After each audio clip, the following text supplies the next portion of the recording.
Assalamualaikum warahmatullahi wabarakatuh. Hai, kembali lagi dengan saya Nurul Fadilah. Di sini saya akan membahas tentang keterampilan berbahasa Indonesia mengenai membaca. Di sini teman-teman dapat memahami dan menyimak video saya untuk mengetahui apa itu membaca secara rinci dan lebih jelasnya. Akan saya bahas pada video ini. Nah, selamat menonton. Baik, masuk sedikit penjelasan dari saya. Yang pertama yaitu ruang lingkup pembelajaran bahasa Indonesia mencakup 4 aspek keterampilan berbahasa, yakni mendengarkan, berbicara, membaca, dan menulis. Nah, di sini saya akan membahas secara detail dan terfokus dalam mengenai pembahasan keterampilan membaca. Berdasarkan pendapat Tarigan tahun 2008, membaca adalah keterampilan yang dilakukan seseorang untuk memperoleh informasi dalam bahasa tulis, yang artinya membaca merupakan suatu usaha untuk mendapatkan pesan yang hendak disampaikan oleh penulis. Berbeda pendapat menurut Anna Widyastuti tahun 2017, membaca merupakan kegiatan yang melibatkan unsur auditif atau pendengaran dan visual atau pengamatan. Nah, pendengaran di sini maksudnya yaitu dari menyimak. Nah, keterampilan membaca itu sendiri memiliki manfaat penting bagi pembaca, seperti dapat merangsang sel-sel otak, menumbuhkan daya cipta, serta meningkatkan pembedaraan kata dengan maksud memperkaya kosakata yang ada dalam pikiran manusia. Jadi, membaca ini dapat menambah ingatan kita tentang kata-kata baru. Jadi tidak hanya kata-kata yang itu saja kita tahu, tapi kita dapat menambah kosakata baru yang sebelumnya kita belum pernah ketahui.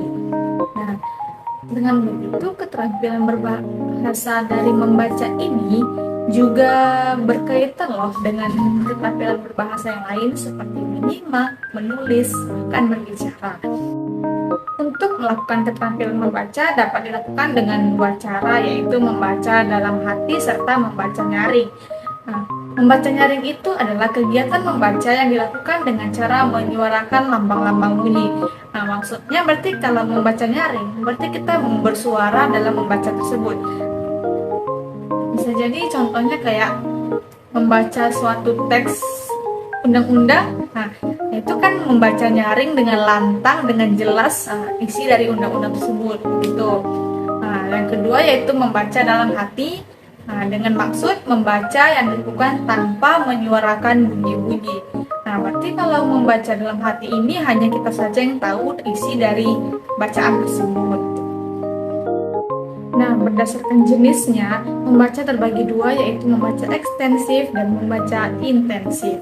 Membaca ekstensif merupakan program membaca yang dilakukan secara luas, antara lain bahan bacaan yang digunakan beraneka ragam dan dibaca dalam waktu yang singkat. Membaca ekstensif dibagi menjadi 3, yaitu membaca survei, membaca sekilas, dan membaca dangkal. Sedangkan membaca intensif merupakan kegiatan membaca yang dilakukan secara seksama, yaitu hanya membaca satu atau beberapa pilihan dari bahan yang ada untuk menumbuhkan dan mengasah kemampuan membaca secara kritis. Membaca intensif dibagi menjadi 4, yaitu membaca teliti, membaca pemahaman, membaca kritis, dan membaca ide. Untuk meningkatkan kemampuan membaca, perlu adanya minat baca. Minat baca sangat mempengaruhi terhadap kemajuan seseorang. Apabila kurangnya minat membaca, dapat menyebabkan kreativitas seseorang tidak berkembang.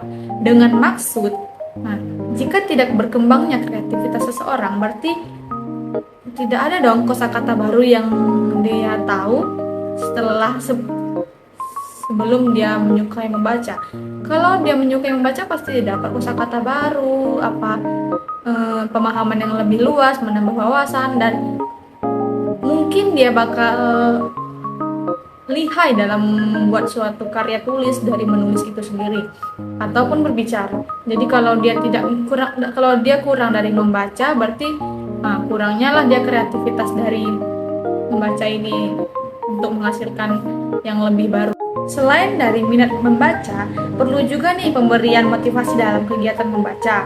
Motivasi ini dapat diartikan sebagai segala sesuatu yang mendorong seseorang untuk melakukan aktivitas yang tertentu untuk mencapai tujuan tertentu. Jadi dia perlu motivasi gitu loh. Kayak Misalnya dia nggak suka membaca nih, cuman dia bergaul dengan temannya yang hobi membaca. Nah, dari temannya ini kan dia bisa nih jadi kayak termotivasi untuk seperti temannya gitu. Wah, temanku gini nih, rajin membaca. Jadinya dia tahu bahasa-bahasa baru, kata-kata baru yang aku nggak tahu nih sebelumnya gitu kan. Nah, jadi dengan begitu dia termotivasi dong dengan kebiasaan temennya suka membaca, jadi dia jadi suka membaca gitu. Nah, menambahlah minat bacaan dia begitu.